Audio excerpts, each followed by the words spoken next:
Acte tout de Runway vient de sortir et c'est franchement pas mal. Le générateur de vidéos Runway a donc sorti sa version de Acte 2 qui va vous permettre d'uploader depuis une vidéo de votre choix, ce qui va donc vous permettre de jumeler deux vidéos, d'appliquer un style et donc de pouvoir créer les vidéos que vous le souhaitez. Que ce soit pour des cours, des vidéos UGC ou les créations de votre choix, nous allons découvrir ensemble un tuto complet pour pouvoir générer vos vidéos avec cette nouvelle feature.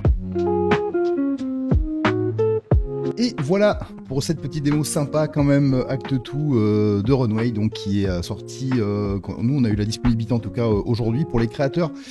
Il me semble qu'il est sorti un petit peu avant et je vous propose qu'on fasse le tour de cette nouvelle feature pour générer une vidéo comme vous venez de la voir. Donc la première chose ici que nous avons fait pour donc générer notre vidéo style un petit peu Pixar. La première étape, ça a été en fait tout simplement de déjà tourner la vidéo qu'on souhaitait avoir. Donc globalement en fait, voilà, juste une vidéo avec donc la partie vocale, puisque là je rappelle que la partie vocale n'est pas générée, en tout cas sur la vidéo que je vous ai présentée en intro. Donc ici j'ai simplement fait une vidéo avec ce que vous avez dans la vidéo, donc moi simplement qui parle face cam. Ensuite, tout simplement, j'ai fait un screenshot, voilà, de cette vidéo pour récupérer l'image de façon à pouvoir générer en fait donc pour le coup un modèle un petit peu à la Pixar pour animer ma vidéo. Donc j'ai fait ma vidéo, j'ai fait une capture d'écran ici de ma vidéo. Alors ici pour l'image on s'est servi de flux directement. Flux contexte, puisqu'on a essayé de le faire avec Runway, les résultats étaient pas ouf. Alors c'était notre prompt qui était pas incroyable. Voilà, mais enfin on travaille beaucoup avec flux, on trouve ça assez sympa. Vous aurez les liens évidemment en commentaire. Donc ici, comme vous pouvez le voir, j'ai simplement fait une capture d'écran donc de la vidéo que je venais donc de tourner. Je l'ai envoyé à flux dans l'édition et je lui ai dit ok, fais-moi le personnage donc en version Pixar. J'ai sorti 4 images ici, on a sélectionné donc cette image-là, qui paraissait à peu près correcte, hein, donc vous pouvez évidemment faire tout un tas de trucs, hein, ici, voilà, je vous ai fait un exemple. On fera sûrement d'autres vidéos d'ailleurs sur le sujet, puisqu'on va encore évidemment tester pas mal de choses, donc on vous montrera notamment l'intégration de plusieurs images, ça peut être assez sympa. Donc voilà, ici, l'idée c'était quoi? C'était d'avoir une version Pixar, alors le décor un petit peu aussi, hein, on peut voir la lampe ici derrière, le petit ukulélé, etc. Bon, au niveau du micro aussi, il y a cet effet, cette texture un petit peu plastique, vous voyez. Je pense qu'on aurait pu pousser un peu, mais bon, on va dire que pour l'exemple, c'est quand même assez sympa. Donc, on a fait notre vidéo donc d'origine, on a créé notre avatar style Pixar, puisque ce qu'on veut, c'est que le personnage ici qu'on a généré puisse donc tout simplement récupérer le texte de la vidéo, le style, et donc avoir une sortie comme ça avec le personnage. Ici donc une fois l'image générée, depuis directement donc Runway, donc vous avez le lien en description. Ici on va générer une vidéo depuis l'image qu'on a fait avec flux.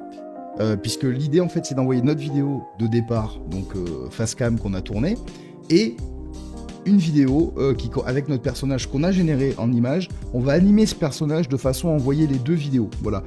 Alors vous pouvez faire avec une image. On a essayé avec une image, c'est-à-dire que notre vidéo plus juste l'image pour le style. Honnêtement, on n'a pas trouvé les résultats super, donc le mieux c'est quand même d'envoyer en exemple, on va dire, pour le style directement une vidéo. Alors vous pouvez essayer avec une image, hein, selon les projets ça peut peut-être passer. Là, à l'occurrence ici, on a fait une vidéo. Donc ici, on a fait tout simplement image tout vidéo. Et donc ici on a généré une image, donc une vidéo, pardon. Ici donc pas de son, on a juste animé en fait la partie on va dire talking, de façon à ce que voilà, vous voyez, ça permet d'avoir un style podcast, etc.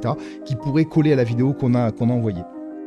Maintenant qu'on a fait ça, eh bien tout simplement on va aller toujours sur vidéo et vous avez ici donc Acte 2, donc qui est la feature qui est sortie de Runway là. Et donc ici on envoie notre vidéo d'origine d'à peu près une trentaine de secondes. Je crois qu'on a une limite de 30 secondes, hein, il me semble. Où donc on a la partie on va dire vocale, puisque là je rappelle que le vocal n'est pas généré. Il y a des outils dans Runway pour le faire, on regardera ça sûrement dans une prochaine vidéo, ça peut être intéressant. Le but ici, c'est vraiment d'envoyer la vidéo d'origine et la vidéo qu'on vient de générer de façon à avoir un exemple pour que lui il puisse avoir ces deux datas là et ensuite caler par exemple le lips kit, donc la bouche en fonction du vocal, etc. Le résultat, vous l'avez vu en intro, c'est le résultat qu'on a ici. Alors voilà, on aurait pu travailler, je pense, un petit peu plus, notamment sur l'image avec flux. Mais voilà, on vous prépare quand même pas mal d'autres vidéos sur le sujet, donc je pense qu'on aura l'occasion de tester tout ça. Voilà pour ce petit tour de Runway assez rapide. L'idée c'était de faire un petit peu le tour, donc je rappelle la première étape de générer sa vidéo avec le vocal. La deuxième étape, vous allez sur Flux par exemple ou un autre générateur d'images et vous générez le style que vous souhaitez avoir pour la sortie de la vidéo. Depuis Runway, ensuite il vous suffit de prendre cette image et de créer une vidéo de 10 secondes de façon voilà, à l'animer avec ce que vous souhaitez, évidemment là aussi en sortie. Et ensuite on fait vidéo de base plus la vidéo générée. Et vous arrivez à un résultat, évidemment, j'espère pour vous en tout cas que vous y arriverez correctement en fonction des projets, mais qui est plutôt satisfaisant. On se retrouve très prochainement dans de futures vidéos, très prochainement d'ailleurs, puisque on va faire plein de tests, je pense, avec cette feature-là, notamment sur le vocal. Donc n'hésitez pas à vous abonner, à laisser un commentaire pour suivre cette petite aventure, ça va être sympa, il y a beaucoup d'outils qui arrivent, et moi je vous dis à bientôt.